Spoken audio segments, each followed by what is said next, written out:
You know? She was the first lady of our country and now potentially the first lady to run our country. Please welcome presidential hopeful Hillary Clinton. Go, go, go, go.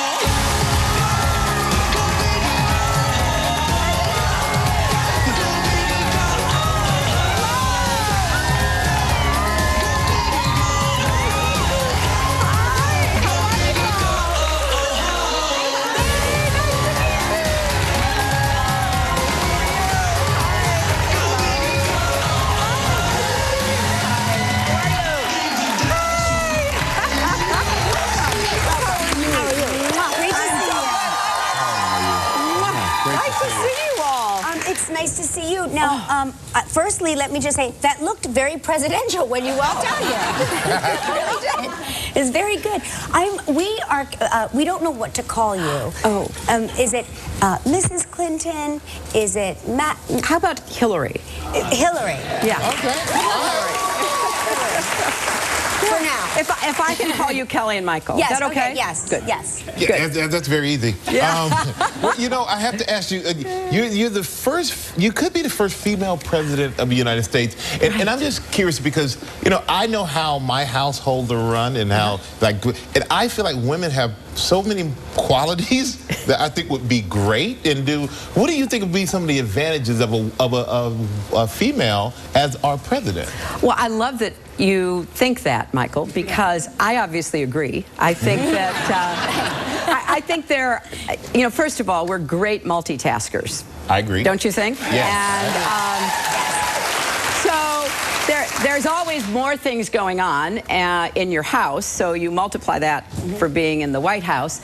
I also really believe that being a woman, you just have different experiences. And it's not better or worse, it's just different. And bringing my lifetime of experiences and what it's like to be a woman, what it's like to be a mother, now what it's like to be a grandmother, I think just gives you a different perspective, which I think could be really helpful in bringing people together. You know, we have a lot of divisiveness, but what do people care about? We care about our families, we care about our children, we care about our safety, we care about our future.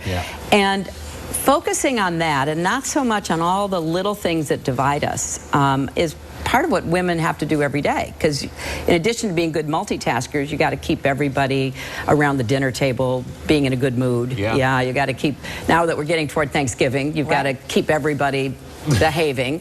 What is that like in your house? I mean, Thanksgiving in our house is always unpredictable. Unpredictable. Is it unpredictable in your house as well? Well, it is, because starting about 15 years ago now, we began to invite a lot of Chelsea's friends who were foreigners, and they had never heard of Thanksgiving. They didn't know anything about it. Right. And then we started to invite more young Americans who were her friends who couldn't go home. Their work didn't let them, whatever the reason would be. So we have about 30 people, and they are from all over the world, plus all over America. And some of them we see during the year, but a lot of them we only see once a year at Thanksgiving. So we have just the greatest extended family experience, and now they're coming back with their children, and so it just is a special time. It's fantastic. Sounds like fun. It is. Yeah. It's a lot of fun. Yeah. And I know after our show you're going to talk about the events that happened in Paris, and what do you think needs to be done to protect us here at home? Yeah, well, that's our first and most important priority. And we've done a lot to protect ourselves more since the horrible events of 9/11 when I was a senator, and so I saw how much better we got at safety and security. So our country is further ahead, and here in New York City, our police department, the intelligence that they gather, the support they have from communities who are not at all reluctant to say, wait a minute, I saw something, I heard something. We have a very strong defense here, but you gotta remain vigilant all the time. I mean, the adversary that ISIS is and the other related terrorist groups, you know, they are constantly using the internet. It is a new and very effective tool for them. So they can be sending messages to people who they're recruiting, who are sympathetic to them, and they don't have to come into our country if they can get people inside our country, like the Boston Marathon bombers, people who'd already been here, who'd gone to school here. If they can turn them into jihadists online, then they can try to direct them to do attacks here. So we have a slightly different problem, but just as equally important as the Europeans do. They've got a, they're dealing with a lot of movement. So many more people left there to go to Syria. Now they're coming back. They've been in training camps. We've got to take a hard look at people who are already here, as well as keeping out any potential terrorists. ISIS just issued that threat here in New York City. That's right. How serious do you take that? How serious should we who are raising our children in the city be taking that? Well, I think you always have to take them seriously. I mean, one thing that you just have to accept is that when they make threats, they may be some distance from being able to deliver on those threats themselves, but they're hoping that some discontented person or group right here in our country will hear that threat. They showed a lot of pictures of Times Square, for example, and they will then try to plant the idea that maybe we can't bring people in, but you all out there who have some grievance, you could do something.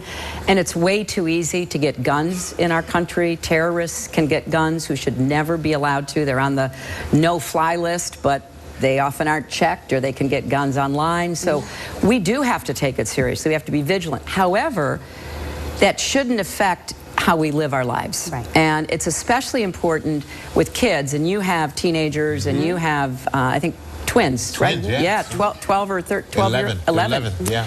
And I think you've got to be honest with your kids, and you have to answer their questions sort of in a way that corresponds to their understanding and their age, and how much they really want to talk about it. But you also have to tell them that, not to let those threats in any way kind of upset their minds or make them be afraid to go out. So because that is the oxygen, right? That's the oxygen of the terrorists. That's exactly the fear right. is what That's what they're trying to do. Right. They're trying to instill terror. That's why they're called terrorists. And if they can get people to, shut down, not go about our daily lives, turn on each other, look at each other with suspicion and paranoia, and begin to kind of, act as we don't trust anybody anymore, then that's the first step for sowing the kind of discord and divisiveness that has consequences. So I think I take all these threats seriously, but I don't think people should take them personally, in the sense that they shouldn't interfere with how we live our lives. Live your life. Yeah. Live your life. We're going to take a quick break. When we come back, you're going to talk about Donald Trump for a minute. As a famous Donald Trump. Yeah, it could be. Why do you think he's so polarizing and getting so much attention right now? Well, he's a great showman. I mean, he really knows how to grab attention and hold on to it and milk it for all it's worth. And, he was a reality TV personality, and you learn a lot doing that. So he's very comfortable in front of a camera, and he just gets the biggest kick, it appears, in saying really outrageous things. And, some of it is, a little bit humorous, and a lot of it's hurtful. And, I think sometimes he verges on bullying, which bothers me, because he'll go after, certain groups of people, or he has gone after women, different women. And, it kind of crosses the line sometimes. So it's no longer, to my ear, it's no longer funny. It's offensive, and it's a bullying kind of rhetoric. But certainly if he and I were to run against each other, I would be pleased on one ground, which is that I would not be the only person whose hairstyle was a topic of conversation. By the way, it looks great. On a side note. It was so funny. I was in Texas the other day, and I was shaking hands at a big rally we had, and I was shaking hands with this man. Sometimes people, they usually look you in the eye and they say something, or they say, "Can I have a selfie?" That's usually, and he's just like staring at me, and I realize he's like staring at my hair, and he goes, "Is that a wig?" I said, "No, really, it isn't. I promise you, it isn't." Some days I feel like saying, "Would I have paid for this?" No. Yeah, but it'll be fun. That is funny. Let's go back, sort of, in your life. You were in the White House for 8 years. Right. So did President Clinton ever turn to you and ask you for advice in the thick of things, or Sure. Well, when you're in the White House, and I think it's actually one of the advantages I may have, because I have been there, and I know both how much of an honor it is, but also how it can be somewhat disorienting because you do go into that bubble. And I used to, this was back in the 90s before 9/11, I used to go out for walks. I'd put on a baseball cap, I'd put on some sunglasses, I would just head out across the mall with, Secret Service dressed casually behind me, and, occasionally I'd have a couple, I'd be waiting across the street, and a couple would say, "Would you take our picture?" And I'd say, "Sure, absolutely," and take their picture.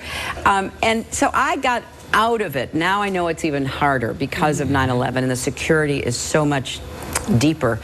So you do have to be aware of that coming in, that you need to keep reaching out. You don't want to get isolated. That's number one. And even people who you know and you respect, that's not enough. You need to be constantly asking for other people's opinions. And for me and Bill, it was exactly like that. What do you think? And here's what I think. And how would you do this? And I would expect to be able to, rely on his many years of experience in the same way. Yeah, so that's a lot of people are saying that it's 2 for the price of 1. Right. Have you heard that before? Yes, I have. I'll tell you right now, if you want a sounding board, that's a great sounding board to have. It is. Right it there. is. Somebody who's been through it.